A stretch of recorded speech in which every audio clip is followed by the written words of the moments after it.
The SAG-AFTRA actors have won. Unions are based, workers deserve their rights and everything else, and the studios can suck it. But also, now that the strike is over, I can talk about the FNAF movie as much as I want and not feel guilty about it. So let's do that. Going into the FNAF movie, a lot of us assumed that it was going to be a kind of Silver Eyes novels situation, aka similar characters and locations, but a reimagining of the FNAF story. And spoilers ahead, but that's pretty much what we got. However, keep in mind what the Silver Eyes did for us. Sure, it wasn't the story of FNAF spelled out for us so we could finally understand it, but it did teach us a lot about things like Remnant, the family dynamics of the Aftons and the M.E.S.S and how they interact, the beginning of Fazbear's, illusion discs, robot humans even. So my question is, what is the lore of the FNAF movie that we know so far? And how does that lore teach us about the game lore? So Slices, put on your aprons and let's bake ourselves a theory. And yeah, we're still moving.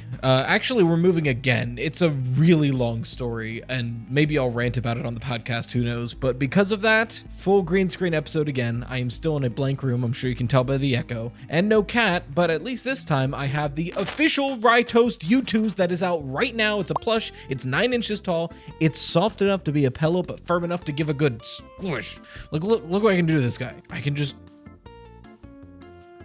He's got a little apron. And yes, you heard me correctly, this U2s is live right now. You can get him on u2s.com, or you can go in the description, click that link, my pinned comment, click that link. But if you want one, be fast, because once this guy sells out, he is gone. He's no more. And they're only going to be live for 2 weeks. So time is of the essence. Like, you've got 2 weeks, if that, in case they sell out. I don't actually know how many they made, so be fast. Anyway, on a first watch, you can already tell that the lore of this movie goes deep. But before we can really delve into it, we should go over a quick plot summary. After all, the movie came out like a week and a half ago? Even like 2 weeks ago, so you might need a refresher. In the movie, we follow Mike Schmidt, who lost his younger brother Garrett due to a kidnapping in Nebraska when he was very young. Since then, his mother had died and his father is out of the picture. The only thing he ever says about his father is that he couldn't handle it, so that could imply that he's dead, or it could imply that he just left. We don't really have confirmation there. But because of that, he is the sole legal guardian of his younger sister, Abby. He has a hard time holding a job, and he spends every night revisiting the dream memory of his younger brother being taken in the hopes that he can see any kind of identifying factors about the guy who did it. Eventually, out of desperation, he takes a job as the overnight security guard for Freddy Fazbear's Pizza Place, this job being offered to him by Steve Raglan. There, he continues to go to bed every night, searching in his dreams for any identifications of his brother's kidnapper. But when he does it this night, he sees 5 children in his dream as well. We learn later that these are the ghosts of the missing child incident kids. The next day, he meets Vanessa, the local cop who seems to know way too much about Freddy's. The next day, due to his previous babysitter being in a bit of a time crunch, he has to bring Abby along with him. And even though there was literally a break-in the day of, with like criminals that absolutely trashed the place, he still thinks it's perfectly safe to go to bed while Abby is literally in the location with him. When he wakes up, he finds that the animatronics are actually tickling her and she's screaming out of having a fun time. It's then, and through a later conversation, that he realizes these animatronics are haunted by ghost children, the same ghost children he saw in his dreams, and the same ghost children that Abby has apparently been talking to for some time. Eventually, he goes back during the day, goes to sleep, and tries to ask these children for any information about his brother's kidnapper. But instead, the spirit of Golden Freddy shows him a vision of his brother not being kidnapped, and says that he can have this vision every time he dreams if he gives them Abby. In a moment of emotionally manipulated weakness, he does say yes, but he immediately changes his mind and says no and to stay away, which causes the children to brutalize him. He wakes up beaten and bloody, but tries to run, gets cornered by Foxy, and is also put in the weird saw trap I didn't mention earlier. He escapes again and is eventually saved by Vanessa and taken care of. However, Vanessa explains to him that her real father is William Afton, the guy who owns Freddy Fazbear's Pizza and the guy who killed those 5 kids and put their bodies inside the animatronic suits. She also tells him that her father is able to manipulate these robots into doing what he wants. Since they're after Abby, he goes back to the pizza place and tries to save her, just barely showing up while Chica was trying to put her into an Ella Doll Springlock suit. They try to leave, but run into the man of the hour, William Afton, wearing the Spring Bonnie suit. He's winning for a good bit there, but eventually Abby is able to remind the children that he killed them with a drawing. And once they're reminded, they immediately turn on him, his Springlocks activate, and he's down for the count. Then they get out of there and the movie's over. So now that the plot has been covered, what's the actual lore of this movie? Like, what is the underlying story that we're trying to find out here? Well, I think we first should start with establishing some family trees. We have the Schmidts and the Aftons. The Schmidts comprise of what we know so far, two unnamed parents, Mike, Abby, Garrett, and their Aunt Jane, whereas the only known members of the Afton family we have are William and Vanessa. Notably, however, both of them go by fake names. William Afton goes by Steve Raglan, and Vanessa Afton goes by Vanessa Shelley. For William, it's definitely to hide his true identity so he doesn't, get arrested or have some weird suspicions. But for Vanessa, the situation is a bit more strange, especially because if William Afton is using a completely fake name in Steve Raglan, why are we to assume that Vanessa's fake name is just her last name? It could be possible that Vanessa Shelley is a completely fake name, which does open the door to the chance of her real name being Elizabeth Afton. Now, we have no evidence of this, it's pure speculation, but I think there is a non-zero chance that that could be the case. Not to mention, in that final confrontation, William tells Vanessa, "You had one job, keep him in the dark and kill him if he finds out too much," which implies she was taking commands directly from him. It implies they've been doing this as a thing they've been doing for some time, so you would think they both have similar fake names going into it. Regardless, we have these two families, the Aftons and the Schmidts, but there seems to be a connection between these two families as well. In the job interview scene with William and Mike, William doesn't recognize Mike at all seemingly, but when he sees the last name Schmidt, he stops, pauses, then does a double take and recognizes Mike. I mentioned this in the Easter egg video, but to me, this is telling us that the name is what really triggered his memory. Then he started to try to figure out if he recognized Mike. So the name Schmidt is important enough to him to remind him of a specific kidnapping he did several years ago, which I know that sounds silly to say out loud, but keep in mind it's William Afton here.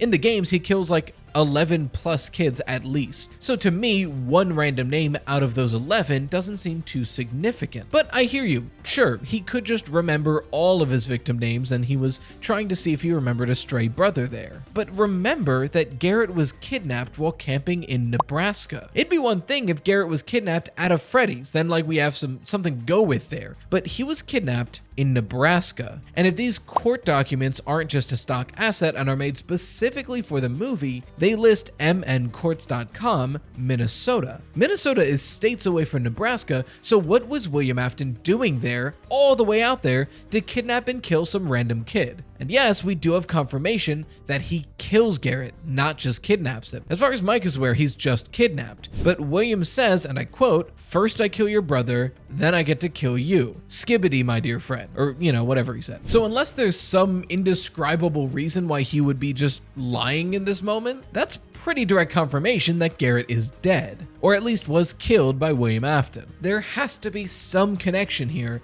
between the Aftons and the Schmidts, which leads me to believe a fairly common theory that I've seen for this movie. Mike Schmidt is the son of this movie's version of Henry Emily, or for the sake of ease, Henry Schmidt. This would line up with the typical storyline of William Afton. William, for some reason, tries to ruin Henry's life, and the way he ends up doing that is by killing one of Henry's children. It's the explanation that I think makes the most sense, but it's not without its flaws. Mainly that there's no explanation or even brief mention of a connection between Schmidts and Aftons at all in this entire movie. The only concrete thing we get is that Vanessa knows that it happened, had Garrett's plane at some point, and William said he killed him. But to be fair, I wouldn't count that as too strong of evidence against this theory, especially knowing the kinds of movies that Blumhouse has made in the past. Now, I want to be clear, obviously, writers and directors are the main reason why movies are the way they are, but I still think this is worth bringing up. In another Blumhouse project, Insidious, they did something I think is really cool. Well, to be fair, I think almost every single James Wan horror movie is really cool. James Wan is like such a good horror director. But in the first Insidious movie, they're doing a ghost hunt. A bunch of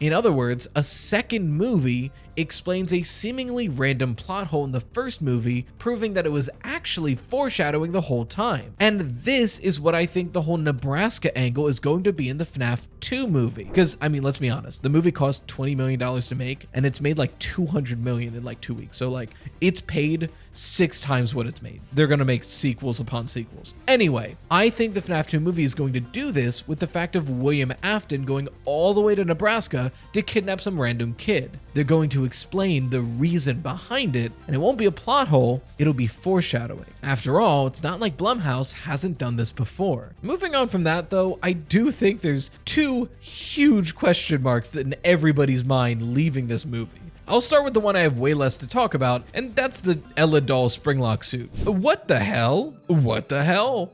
What the hell? I don't know what to make of this. I think it might just be a really cool Easter egg for the book readers out there. I could be wrong, but it's strange to me that of all the Springlock suits they choose to make to teach us the importance of Springlock suits, it's an Ella doll, which for those of you who don't know, the Ella doll animatronic was part of the whole Charlie bot thing from the Silver Eyes. So like that really reinforces Henry's presence in this movie, but at the same time, those animatronics weren't Springlock suits. But then again, it's theorized that Circus Baby could be a Springlock suit since there were Springlock suits at her restaurant. But then again, this could be that long-lost Springlock suit that we hear about in Night 4's sister location. I don't know, it's a huge question mark and I'm gonna be thinking about it for a long time. Regardless, it's kind of cool, but let's move on to something that I have a little bit more to talk about and is equally as confusing. What the hell is with this machine we see in the movie? Who is operating it? And why? As a movie watcher, this saw trap thing is incredibly confusing. It shows up twice in the movie with no explanation, seemingly appears and disappears in that room at random, and we never see anyone actively using it or talking about it. It's just there. Everything else in this movie gets some kind of very bare bones explanation. We know why the kids are dead. Well, we don't know why the kids are dead, but we know how the kids are dead. We know why the animatronics are possessed. We know William Afton is here. We know Spring Bonnie's here. We know Golden Freddy's here. And then there's the torture machine, which is never addressed once. All we know is that twice in this movie, characters have woken up in this saw trap. However, I will say outside of the movie, we did get a little bit more information on it. One of the behind the scenes photos of the Ella doll shows those same saw blades in her eye, which implies that this face is just what a Springlock suit face looks like, apparently. But still, that doesn't explain the torture chair. Now, I've got a few ideas, but I'll be honest, they're pretty speculative at best. First off, I don't think this is what Vanessa means when she says they want to make her like them, implying that this is how animatronics get people to be stuffed into suits and haunt them. Mainly because I don't think that the animatronics are the ones operating this machine. We see Chica trying to make Abby like them, and she's just like shoving her in a suit. These animatronics are big and strong, but they're not very delicate or articulate, which a machine like this, which would require you to pick someone up, place them down in it, strap them in, turn it on, and then leave, that seems like it's too much for the animatronics to pull off, which would imply that William or Vanessa is the one setting up this chair. But I hesitate on Vanessa, mainly because her job is only to kill someone if they've found out too much. Which, sure, you could argue that for Mike, but what the hell did the first security guard do to deserve that? That, and she does genuinely seem like she wants to help Mike throughout the movie. She tries to get him to quit or tries to get him to be more careful, which, sure, you could argue maybe she's only doing that for Mike because Josh Hutcherson is just so pretty she wants to help him. I don't blame her, but I would think that that's not the case. To me, it seems that Vanessa is unwilling in this, but still participating, which doesn't seem like the kind of energy that would mesh well with using this weird saw trap. This realistically would just leave us with William, an option that I could totally see, but again it leaves the burning question, why? Why does William Afton have this weird contraption that just shreds people's faces? This is honestly complete speculation at this point, but I do have a hunch for a motive here. That being that this here is the movie's version of the scooper or some similar agony collecting thing. Who knows what the end goal is? But if William had a plan that he'd work as a career consultant and send the right kinds of people, aka loners with like no known people attached to them, to Freddy Fazbear's Pizza Place, have Vanessa watch over it, and then once that security guard is knocked down by the animatronics, just pick him up, put him in the chair, kill him with it. To me, there's gotta be a purpose, right? So historically in this series, if a lot of people are being killed, it's often for something like Remnant or Agony. And I do think if any of the two are being mentioned here, it will be Remnant. I only mention Agony because this death seems very agonizing. So maybe we'll see an explanation of some experiment or collection purpose for the Remnant here. I don't know. Or I just hope this chair gets explained for some reason. So finally, we move on to the question that a lot of you are here for. What does this lore tell us about the actual game's timeline of Five Nights at Freddy's? If anything, and largely, I don't think it has that much bearing. However, what I think this movie does more so tell us are the motivations and interactions between our characters. For example, I don't think that the movie's purpose is to tell us that in the games, Vanessa from Security Breach is William Afton's long-lost daughter. I don't think so. What I do think, however, is that the movie is telling us the relationship that William and Vanessa have in the movie is very similar to the relationship that William and Michael have in the games. I think the movie is hinting towards the fact that Michael was subservient to William for a good portion of the timeline, and partly following his instructions at least up until Sister Location. To be fair, Michael even says this in the Sister Location cutscene. I put her back together, just like you asked me to. Keep in mind he is a zombie during this speech, but listen to that again. I put her back together, just like you asked me to. This tone to me never really said willing participant or accomplice. It doesn't even really say obedient slave, like Vanny would. To me, this tone in the cutscene always read as an abused child trying desperately to gain his father's favor. In fact, in the movie, William tells Vanessa, "Help me clean up the mess that you created," which is a line that I could totally see William using on Michael about the missing child incident, as I believe the victims of the missing child incident were the kids that were bullying the crying child throughout the neighborhood. Now, don't get me wrong, I'm not saying Mike helped in the MCI. I'm just saying that whenever William was making Michael do something in the trail of events that starts with the MCI, he would probably be reminding Mike, hey, this is your fault because I had to kill those kids for what you were doing to your brother. Now, as far as other lore bits go, I do think this movie gives more of a footing to the theory that FNAF 1 as a game takes place long after the renovated Freddy Fazbear's Pizza closed. So it would be Freddy Fazbear's Pizza closes after the MCI, FNAF 2, Freddy Fazbear Pizza opens again at some point, closes, FNAF 1. There could be things in between and around there, but like that's where FNAF 1 would be. And also, I don't think it's an accident that the Tales from the Pizzaplex book that tells us that ghosts that are possessing somebody can interact with their dreams comes out right before a movie where the same thing happens. I really think this is just Scott doubling and tripling down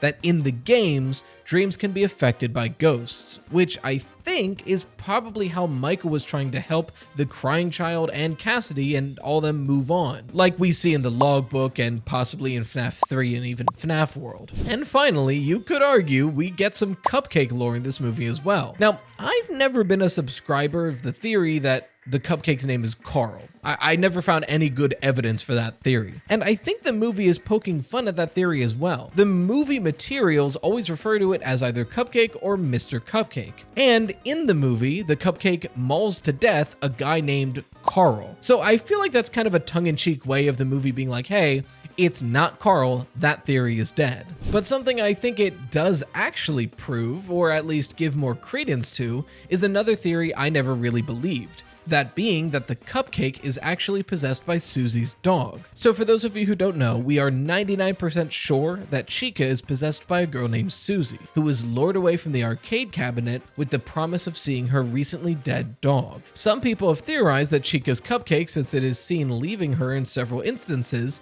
is actually possessed by a separate spirit, that being Susie's dog. Before the movie, I never really saw reason to believe this, but then in the movie, it attacks people's ankles like a dog, roams very freely from Chica like a dog, and literally growls when it's attacking Mike like a dog. Like, I still hesitate on this theory, but this movie gives a lot of credence for it. And that's the FNAF movie.